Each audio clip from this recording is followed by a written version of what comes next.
무슨 누구죠? 박 무슨 선수가 이렇게 갑자기 폭로를 하기 시작을 하면서 또 많은 레전드 선수들이 인터뷰에 응하고 있는 그런 기사들이 계속해서 올라오고 있는 상황인데, 여러분 지금 선수들도 그렇고 국민들도 그렇고 어떤 감독이 우리나라의 감독이 돼야 된다고 이야기하는 거예요?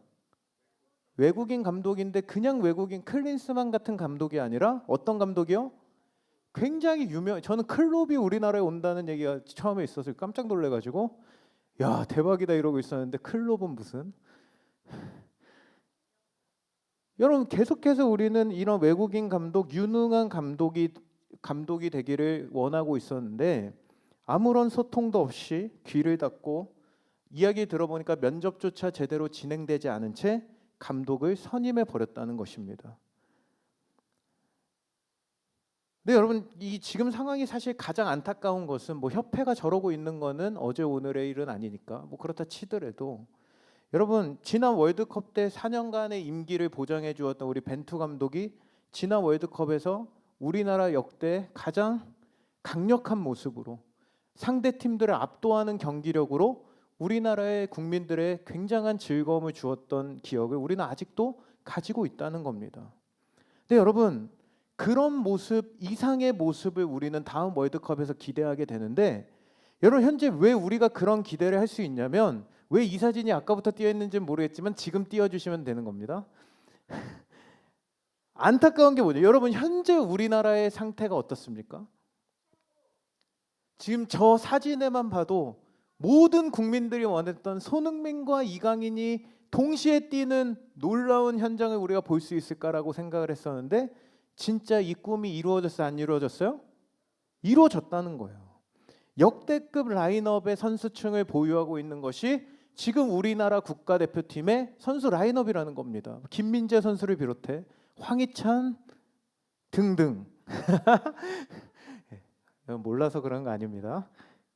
등등 어쨌든 이 엄청난 역대급의 선수들을 보유한 상태인데, 그래서 여러분 우리가 이 아시안컵의 실패를 되풀이하지 않기 위해 유능한 감독을 모셔오겠다고 호언장담했던 이 협회의 배신으로 인해서 우리 국민들이 굉장히 화가 난 상황이라는 것입니다. 근데 왜 그러는 거예요? 조금 전에도 제가 얘기했지만 어떤 감독이 우리나라를 이끄느냐에 따라서 전혀 다른 경기력과 전혀 다른 결과를 우리에게 보여주고 있었기 때문입니다. 근데 여러분 우리가 살아가는 우리의 인생도 마찬가지입니다. 우리가 살아가면서 어떠한 스승을 만나고 어떠한 리더를 만나고 어떠한 목자를 만나느냐에 따라 우리 인생은 전혀 다른 인생으로 나아갈 수 있다는 것입니다. 여러분 매일같이 우리 인생을 술 마시자고 권유하는 친구를 따라가면 어떻게 되죠? 그냥 매일 같이 술을 마시는 인생이 되는 거고, 여러분 우리는 누구를 따르냐가 우리의 인생을 결정한다는 거예요. 여러분 제가 20대 초반에 제가 소속했던 선교단체 대표 선교사님께서 늘 하시던 말씀이 있었습니다. 여러분 나이대였습니다 제가. 근데 그때마다 항상 제가 이해할 수 없는 얘기를 하시는 거예요. 성령 충만해야 된다. 이 한마디를 제 귀가 닳도록 말씀하신 겁니다. 여러분 그러다 보니까가 아니고 왜 성령 충만해야 된다라고 저한테 계속해서 말씀하셨냐면, 그렇게 말씀하셨어요. 이 시대가 너무나도 악하기 때문에, 이 시대가 정신 차리고 우리가 성령의 충만함을 받지 않으면 세상의 문화에 다 잡아먹히는 인생을 살 거야. 상현아 정신 차려 하면서 저에게 늘 성령 충만할 것을 말씀하셨다는 거예요. 여러분 그 목소리가 저는 아직도 제 귀에 들려오는 것 같이 느껴진다는 것입니다. 여러분 그래서 제가 조금만이라도 영적으로 무뎌지거나 저를 깨우는, 제가 이게 조금만 어려움이 생길 때마다 제 자신을 깨우는 힘과 원동력이라고 할 수 있는 음성인데요. 이런 그 시기에 제가 아마도 이 선교사님을 만나지 않고 세상으로 이끄는 친구들을 만나 따라갔다면 아마도 오늘 저는 이 자리에 있지 않았을 것이라는 거예요. 여러분 그만큼 우리는 살아가면서 누구와 관계를 맺고 누구의 가르침 아래 있는지는 우리의 인생을 결정한다는 것입니다.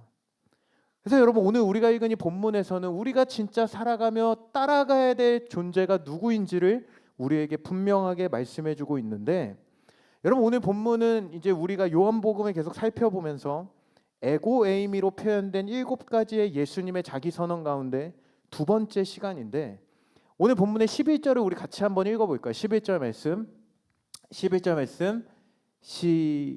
나왔나요? 시작. 나는 선한 목자라. 선한 목자는 양들을 위하여 목숨을 버리거니와. 자, 여러분 예수님을 뭐라고 지금 표현하고 있습니까? 선한 목자라고 표현하면서 이 땅에 살아가고 있는 모든 하나님의 백성들과 예수님의 관계를 목자와 양의 관계다라고 오늘 성경에서 예수님은 선언하고 있습니다. 여러분 특별히 구약에서부터 하나님의 선택을 받았던 이 이스라엘과 하나님의 관계를 가리키는 표현으로 성경에서 자주 등장하는 용어라고 할 수 있는데, 여러분 특별히 구약 성경에서 이스라엘의 지도자들이 하나님을 등진 채 백성들을 돌보지 않고 자기들의 입속을 챙기기에 바빴던 그 이스라엘의 지도자들로 인해 여러분 이스라엘이 어떻게 됩니까? 구약을 쭉 읽다 보면 결국 그 이스라엘은 주변 나라국들에 의해서 멸망당하게 돼요. 마치 양들이 목자의 부재로 인해 뿔풀이 흩어져 들짐승의 밥이 되는 것처럼 여러분 이스라엘이 멸망을 당하게 되었다는 겁니다. 근데 여러분 그런 이스라엘을 향해 하나님은 에스겔 선지자를 통해 어떤 말씀을 주시냐면 이런 말씀을 주시는 거예요. 우리 에스겔 34장 15절 말씀을 우리 같이 한번 읽어볼게요. 시작. 내가 친히 내 양의 목자가 되어 그것들을 누워 있게 할지라. 여기까지요. 뭐라고 말씀한다고요? 하나님께서 내가 친히 자신의 양의 백성이 되어 누워 있게 할 것이다. 여러분 지금 눕고 싶죠? 누워 있는 걸 싫어하는 사람 누워서 들으세요. 그러면 생각보다 대답이 너무 컸어. 여러분 누워 있는 그 시간, 여러분 하루의 그 수고로운 시간을 끝마치고 침대에 누웠을 때 그 편안함, 안락함, 여러분 마치 양들이 푸른 초원 위에 누워서 목자만을 의지하며 편안한 휴식을 취하듯이 너희들의 인생이 어떤 상황에서도 참된 평안을 누리는 인생으로 나아가게 할 것이다라는 것을 구약의 선지자를 통해 약속해 주셨다는 겁니다. 여러분 근데 그 약속대로 어떻게 됩니까? 예수님이 실제로 이 땅에 오셨고 구약에서 약속한 대로 1차적으로는 이스라엘을, 2차적으로는 이제 그 이름을 믿는 모든 자들의 참된 목자가 되기 위하여 이 땅에 오셨다. 그런 선한 목자 된 에고 에이미가 누구라는 거예요? 오늘 말씀에 예수 그리스도다라는 것을 선언하고 계신다는 것입니다. 근데 여러분 오늘 본문에 보면 이 목자에 대한 이야기를 하시면서 선한 목자와 사꾼 목자라는 것을 대조시키면서 오늘 선한 목자가 어떤 존재인지를 예수님이 설명해 주고 계시는데, 여러분 우리가 이 부분을 좀 더 쉽게 이해하기 위해서 당시 시대를 우리가 좀 살펴볼 필요가 있는데, 오늘 본문의 예수님 당시에 이제 대부분의 유대 가정은 적은 수의 양들을 가정마다 키우고 있던 시대였습니다. 여러분 혹시 지금 강아지나 고양이 키우시는 분 계신가요? 집에서? 한번 손 들어 보실래요? 예. 2명? 생각보다 없네요. 저는 초대하지 말아주시고요. 강아지를 무서워하기 때문에. 근데 여러분 당시에는 강아지를 키운 게 아니라 양을 집에서 몇 마리씩 키우는 그런 문화였다는 겁니다. 그래서 보통 가정이 한 가정당 10마리 미만의 양들을 키우면서 그들의 생계를 유지하기도 했고, 또 겨울이 되면은 쌀쌀한 날씨 때문에 털을 이 양으로부터 취해 만들어 입곤 했다는 거예요. 그래서 보통 집마다 이 정도의 양을 가지고 있었는데, 당시에 이제 20마리, 30마리, 40마리 이렇게 많이 가지고 있는 집안들이었다면 상관이 없겠지만, 여러분 이렇게 많은 양을 가지고 있었던 집은 그냥 부자라고 불리는 몇몇의 사람들만이 그 정도를 소유하고 있었고요. 대부분은 10마리 내외로 양을 키우고 있었기 때문에 대부분이 집에서 단독으로 목자를 고용해서 이 양을 지키고 키운다는 것은 불가능했던 상황이었다는 거예요. 그래서 여러분 당시에 이제 공동체 문화를 중시하던 사회 문화 관습으로 인해 마을에 어떤 것을 만들었냐면 사진 한번 보여주시겠어요? 어떤 것을 만들었냐면 네, 이런 사진, 이런 어떤 공동 우리를 만들어서 양을 함께 키우는 그런 문화가 있었다는 겁니다. 근데 이때 공동 우리를 지키고 양떼를 치는 역할을 감당했던 사람들, 돈을 받고 일을 감당했던 그 사람들을 사꾼 목자라고 이야기를 하는데 그들의 역할은 조금 전에 얘기한 것처럼 이 공동 우리를 관리하고 우리 안으로 들어오는 양떼를 지키면 되는 것이 그들의 역할이었다는 겁니다. 특별히 그들이 이제 양을 돌보다 보면 그들에게 찾아오는 두 가지의 위험이 있었는데요. 첫 번째 위험은 무엇이었냐면 모두가 잠든 밤이나 양떼를 먹이기 위해 들판으로 나갔을 때 이것을 양들을 훔쳐가려는 도둑들이 존재했다는 겁니다. 그리고 두 번째 위험은 여러분도 잘 아시다시피 실제 맹수들의 위협이 언제나 도사리고 있었다는 거예요. 특히 맹수가 양을 공격할 때 사꾼 목자의 특징은 무엇이냐? 바로 양떼를 버리고 도망간다는 거예요. 왜냐하면 이 양들이 누구 거예요? 마을 사람들의 것, 자기의 것이 아니기 때문에, 자기의 실제 양이 아니기 때문에 양의 생명보다 뭐가 더 중요한 거예요? 자기의 생명이 더 중요하다는 것인데, 실제 당시 관례상 맹수의 공격이 있을 때 양을 버리고 도망가도 사실 양에 대한 피해 보상을 하지 않아도 된다는 문화적인 관습이 있었다는 거예요. 그러다 보니까 더 위험하다 싶으면 어떻게 하는 겁니까? 뒤도 보지 않고 양을 버리고 도망가는 것이 그때 당시 돈을 받고 일하던 사꾼 목자들의 특징이었다는 것입니다. 그런데 여러분 선한 목자는 어떻다고 오늘 말씀하고 있습니까? 오늘 11절을 우리 다시 한번 읽어볼까요? 11절 말씀 시작. 나는 선한 목자라 선한 목자는 양들을 위하여 목숨을 목숨을 버리거니와. 뭐 한다고요? 여러분 선한 목자는 목숨을 버린다고 말씀한다는 겁니다. 나의 소유가 아닌 삭슬 받고 관리하는 목자들이 양이 위기에 처했을 때 양을 버렸다면 이 선한 목자는 이 양이 누구 거라고요?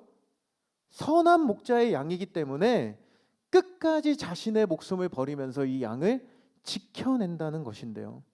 여러분 우리가 잘 아는 시편 23편에도 나와 있듯이 선한 목자는 자신의 양들을 위해 어떻게 한다고 기록하고 있습니까? 푸른 풀밭을 찾고 양들이 충분히 목을 축이도록 쉴만한 맑은 물가를 먼저 찾아 나섭니다. 그리고 이동하거나 쉴 때에도 혹시라도 무리해서 이탈해 길을 잃어버리는 양이 없는지 일일이 그 숫자들을 세어가면서 확인한다는 거예요. 뿐만 아니라 양 한 마리 한 마리를 너무나도 잘 알고 양의 이름을 날마다 불러주며 진수야, 제 목소리를 여진아, 제 목소리만 들어도 갑자기 헉 이렇게 돼. 이렇게 양들에게 자기 목소리를 각인시킨다는 것입니다. 여러분 결국에 삭슬바다 일하고 있는 사꾼 목자와 선한 목자의 차이는 바로 여기에 있다는 겁니다. 바로 양이 자기의 것이기 때문에 어떤 위험 속에서도 자신의 목숨을 버려서까지 양을 건져내는 자가 누구라고요? 선한 목자이고 자신의 소유가 아니기 때문에 위협 앞에 양을 버려둔 채 도망가는 자가 바로 사꾼 목자의 특징이라는 것입니다. 근데 여러분 우리가 살아가고 있는 이 세상에서 따라가고 있는 세상의 사꾼 목자의 특징이 사실 이와 같다는 것을 우리는 기억해야 한다는 겁니다. 여러분 이 사꾼 목자라고 해서 이것이 단순히 어떤 우리의 1차적으로 갑자기 우리 목자를 여러분 떠올리시면 안 됩니다. 우리 목자도 열심히 하고 있는데 우리 목장의 목자는 사꾼이야 뭐 이러시면 안 되고요. 여러분 이게 단순히 우리의 목자들, 리더들, 단순한 지도자로만 국한되는 이야기가 아니라 여러분 지난주에도 제가 이야기했듯이 이 요한복음이 쓰여진 시대가 어떤 시대였다고 이야기를 했죠? 예수님을 믿는 사람들이 박해받던 시대였다고 말씀드렸습니다. 그러나 오늘 시대는 어떤 시대라고 했죠? 베드로전서에서 우리에게 말씀하듯이 공중권세 잡은 사단의 권세가 유혹이라는 이름으로 우리의 마음의 중심에서 예수 그리스도를 지워버려서 우리를 선한 목자 되신 예수님을 따르지 못하도록 방해하는 시대를 우리는 살아가고 있다는 겁니다. 세상에서 유행하는 무언가를 통해 그곳에 날마다 빠져들어가게 하고 죄의 유혹 가운데 늘 우리가 안 된다는 것을 알면서도 넘어지게 함으로 그것들을 따라가게 만든다는 거예요. 내가 하나님의 뜻보다는 내 생각대로 계획하고 내가 준비하고 내 생각대로 살아가는 그 미래에 예기치 못한 상황들이 발생할 때 늘 우리는 하나님을 원망하고 좌절하고 어떻게 해결해야 할지 몰라 방황하게 만든다는 겁니다. 여러분, 그렇게 주님 없이 살도록 하여 그것이 자연스러운 인생이 되게 해서 우리가 따라야 할 목자가 누구인지를 볼 수 없도록 여러분 우리의 눈을 가리는 것이 이 세상의 공중권세 잡은 자들의 특징이라는 거예요. 여러분, 그래서 그런 우리의 인생을 이사야서는 이렇게 표현하고 있습니다. 우리 이사야서 53장 6절 한번 읽어보겠습니다. 시작. 우리는 다 양 같아서 그릇 행하여 각기 각기 제 길로 갔거늘. 여러분, 우리의 인생을 뭐와 같다고 이야기하고 있습니까? 양과 같은 인생이라는 거. 여러분, 양은 어떤 동물이에요? 양의 특징을 10가지를 보니까 제가 그냥 나열을 해드릴게요. 눈이 일단 나쁘고, 뭐라는 거예요? 누가 지금 혼자 오늘 맞아요. 혼자 뒤집혀서 하다다다 이렇게 하면서 혼자 누워서 못 일어나는 양의 특징. 잘 속고 잘 넘어지고 넘어지면 못 일어나고 중심을 잘 못 잡아요. 뱃살이 많아서 이기적이고 멋대로고 방향 감각이 없고, 그렇기 때문에 여러분 지금 우리가 읽은 이사야서의 말씀처럼 그냥 자기 맘대로 살아간다는 거예요. 여러분, 그렇기 때문에 어떠한 문제나 위협이나 이리의 공격이 찾아올 때 누가 이들의 목자냐에 따라 그들의 인생은 사느냐 죽느냐 전혀 다른 인생으로 나아가게 된다는 것인데요. 사랑하는 여러분, 이것이 우리의 인생이라면, 양과 같은 인생이 우리의 인생이라면 여러분은 어떤 목자를 따라가는 인생이 되기를 원하시나요? 여러분, 사꾼 따라가고 싶다 한번 손들어 볼래요? 손들면 이상하니까. 여러분, 저는 우리 모두가 선한 목자 대신 예수님이 여러분의 인생의 중심 되시길 주님의 이름으로 축원합니다. 할렐루야. 근데 여러분, 오늘 말씀에서 특이한 점은 오늘 본문에서 예수님은 나는 선한 목자다라고 말씀하시기 전에 7절에서 어떤 말씀을 하시냐면, 여러분 7절 한번 읽어볼까요? 7절 시작. 그러므로 예수께서 다시 이르시되 내가 진실로 진실로 너희에게 말하노니 나는 양의 문이라. 여러분, 오늘 우리가 읽은 이 10장에 쭉 살펴보다 보면 특이한 점이 하나 있습니다. 여러분, 10장 2절부터 7절, 11절을 제가 같이 가지고 왔는데 한번 띄워주실래요? 따로 만드셨네요. 그 2절에 보면은 예수님이 이렇게 말씀하세요. 나는 양의 목자다라고 말씀을 하시고요. 7절에 보니까 뭐라고 말씀하시냐면 나는 양의 문이다. 그리고 11절에 와서 다시 뭐라고 하시냐면 나는 선한 목자다라고 말씀하고 있다는 겁니다. 여러분, 왜 예수님이 갑자기 7절에서 나는 양의 문이다 라고 하셨을까요? 처음에 이 말씀을 보면서 뭔 말이야? 뭔 말이야? 이러면서 제가 이 말씀을 묵상을 하다 보니까 제가 스스로 막 질문을 했어요. 왜 양의 문이 된다고 하셨을까? 목자인데 문이다? 라고 생각을 하고 있는데, 여러분 아까 제가 여러분에게 보여줬던 마을에 세워졌던 그 우리의 사진을 다시 한번 보여주시겠어요? 여러분, 이 사진이 이제 아까도 이건 뭐예요? 시향팀 끝나고 저랑 다 만나야 되겠습니다. 근데 어쨌든 사진 나와 있죠? 이게 바로 여러분 아까 공동 우리의 모습이라고 이야기를 했는데, 여러분 안에 이제 양떼들이 뭐 하고 있어요? 걸어가고 있고 풀을 뜯어먹고 있습니다. 근데 여러분 저기 잘 보시면 저 문에 지금 누가 있습니까? 목자가 있는데 지금 목자가 옆에 지팡이를 이렇게 들고 뭐 하고 있어요? 문을 가로막고 있으면서 스스로가 양의 문이 되어서 양들을 보호하고 있다는 거예요. 여러분, 바로 이 그림의 저 목자의 모습에 빗대어서 예수님이 선한 목자이신데 이처럼 양들이 출입하는 우리의 문, 즉 양의 문이 되심을 선언하시면서 예수님이 어떤 분이신지를 다시 한번 우리에게 보여주고 있다는 겁니다. 여러분, 이 양의 문으로 오신 예수님이 구약에 어떻게 예고되고 있는지를 우리 함께 한번 살펴보기를 원하는데, 출애굽기에 보니까 출애굽기 12장 23절에 보니까 이런 말씀이 있어요. 우리 같이 한번 읽어볼게요. 출애굽기 12장 23절. 저 사진은 그만 봤으면 좋겠는데 출애굽기 12장 23절이요. 같이 읽겠습니다. 시작. 여호와께서 애굽 사람들에게 재앙을 내리려고 지나가실 때에 문 인방과 좌우 문설주의 피를 보시면 여호와께서 그 문을 넘으시고 멸하는 자에게 너의 집으로 들어가서. 여러분, 모든 애굽의 장자를 심판하시고 죽이실 때 유대인의 집에 어린 양의 피가 묻어 있는 그 문에서 여러분 어떤 일이 벌어졌습니까? 바로 여호와의 사자의 심판이 그 문을 그냥 지나가는 일이 벌어졌어요. 여러분, 다시 말해 문에 발라진 어린 양의 피는 바로 양의 문이 되어서 양을 위하여 지키다가 십자가에 피 흘려 죽으신 예수 그리스도를 이 구약의 유월절 어린 양의 사건을 통해 성경이 이미 예고하고 있었던 그림이었다는 겁니다. 여러분, 십자가 사건은 어떻습니까? 예수님은 어떤 분이세요, 여러분? 하나님이시지만 우리와 같은 사람의 몸을 입고 오셔서 선한 목자이신 예수님이 스스로 어린 양이 되어 모든 인류를 대신해 제물이 되신 사건이었다는 거예요. 여러분, 그렇기 때문에 예수님은 선한 목자이신과 동시에 양의 문이 되셔서 오로지 예수님만으로 모든 사람의 구원이 이루어지도록 이 세상의 모든 역사가 설계되어 있었다는 것인데요.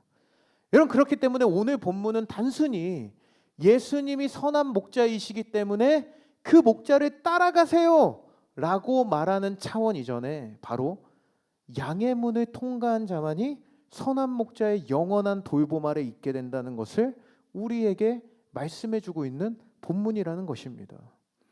사랑하는 여러분, 오늘 혹시 우리 가운데 벌써 반주자가 나오니까 여러분 깜짝 놀라는 것 같은데, 혹시 우리 가운데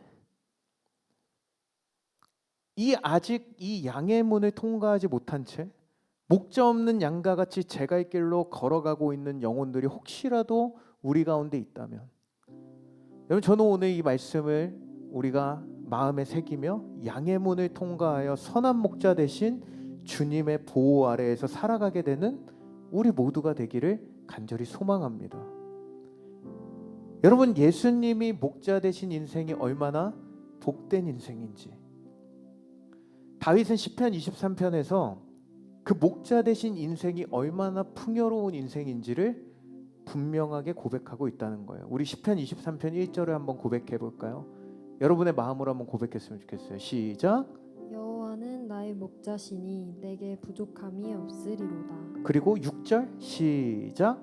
내 평생의 선하심과 인자하심이 반드시 나를 따르리니. 여기까지만 보겠습니다. 여러분, 선한 목자 되신 예수님을 내 인생의 주인으로 삼고 그분을 따라가는 인생을 살아갈 때 어떻게 된다고 성경이 고백하고 있습니까?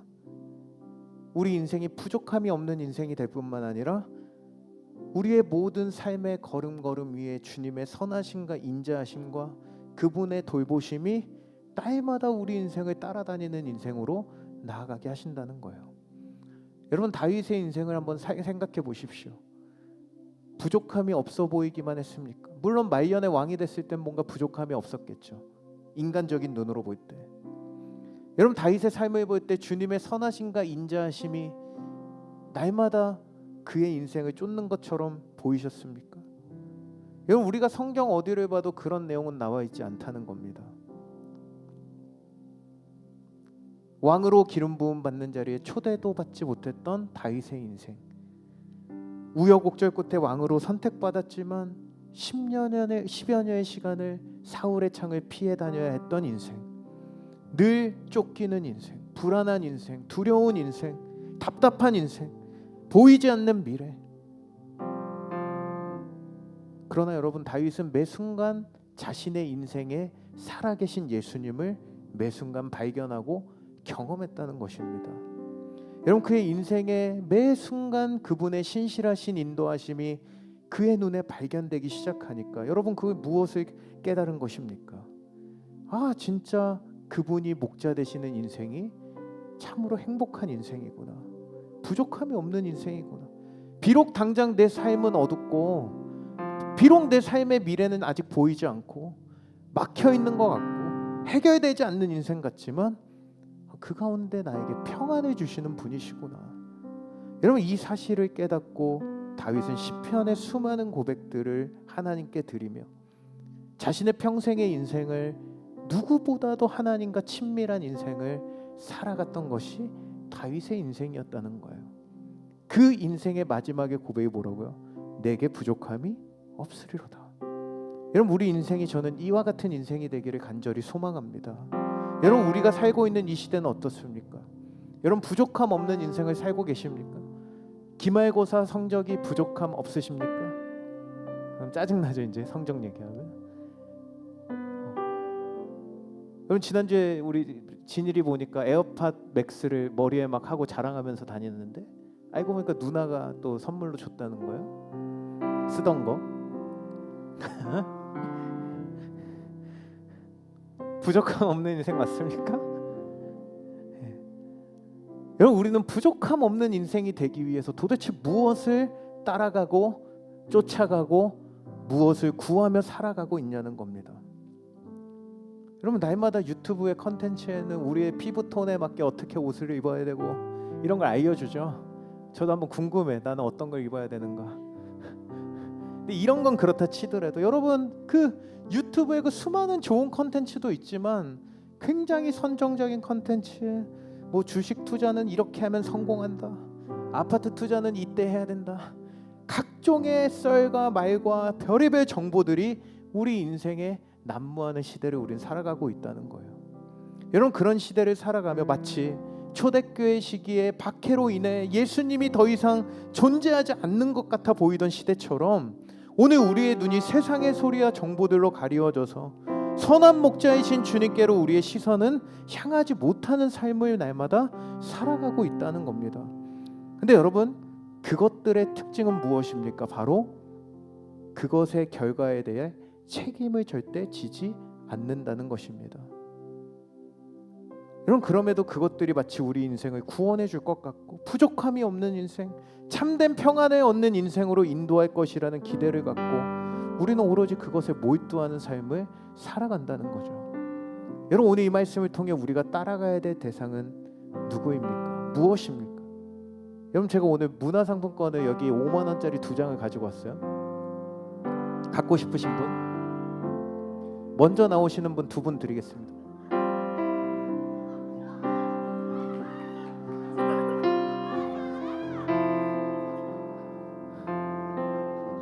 별로 주고 싶지가 않아. 근데 한 장씩 가지세요. 예, 들어가세요. 예.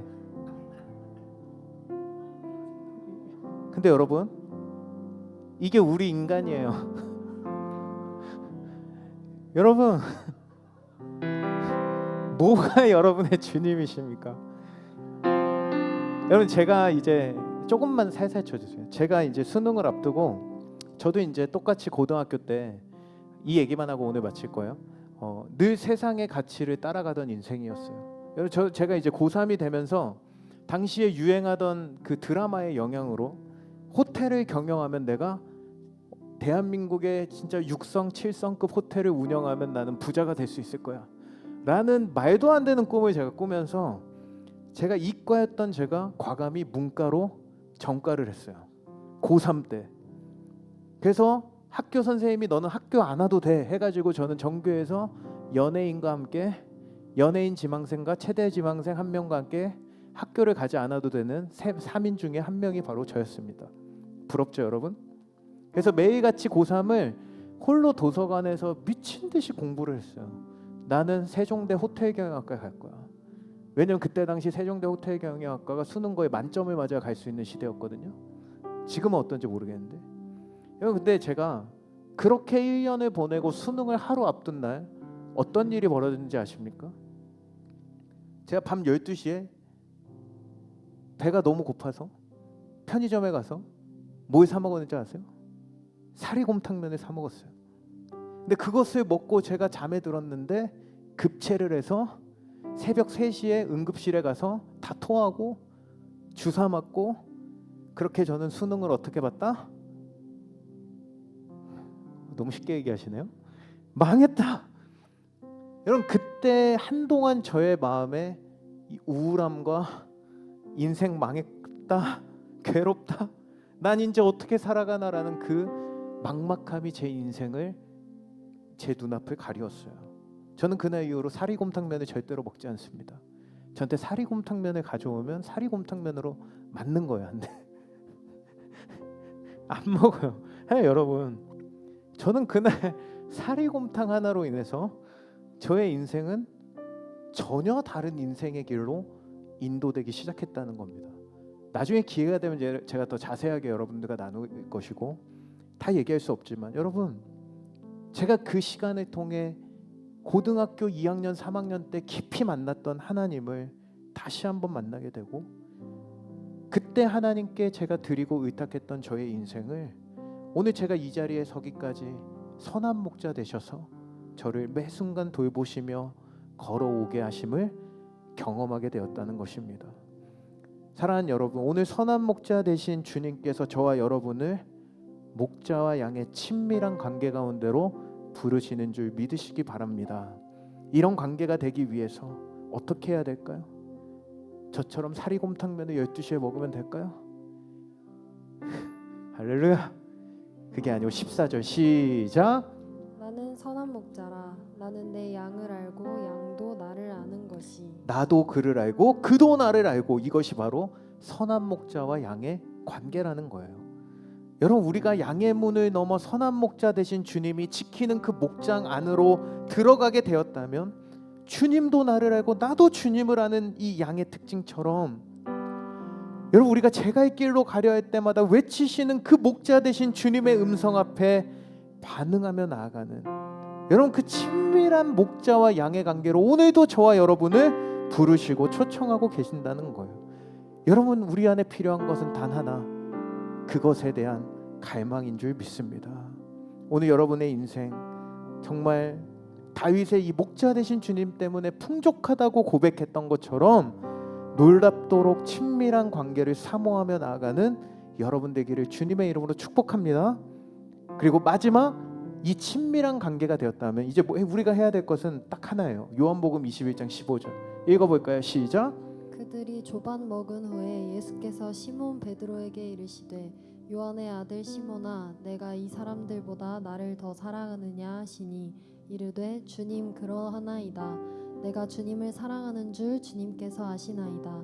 이르시되 내 어린 양을 먹이라 하시고. 여러분, 베드로에게 예수님이 찾아가서 질문하시죠. 나를 사랑하느냐 이 배신자야? 했을 때 네, 주님 사랑합니다 라고 말하자, 여러분, 예수님은 말씀하십니다. 내 양을 먹이라. 여러분, 오늘 이 양의 문을 넘어서는 주님과의 관계의 회복과 더불어 사꾼 목자가 아닌 선한 목자 되신 주님만 따라가는 인생으로 나아간다면, 마지막 한 가지를 더 우리에게 부탁하고 계신다는 겁니다. 한 단계 더 나아가야 되는 지점, 그것이 바로 주님의 부탁대로 우리 안에 계신 선한 목자 되신 주님과 함께 주님의 손과 발이 되어 이 선한 목자의 역할을 이 세상 속에서 감당하는 역할로 우리를 부르셨다는 거예요.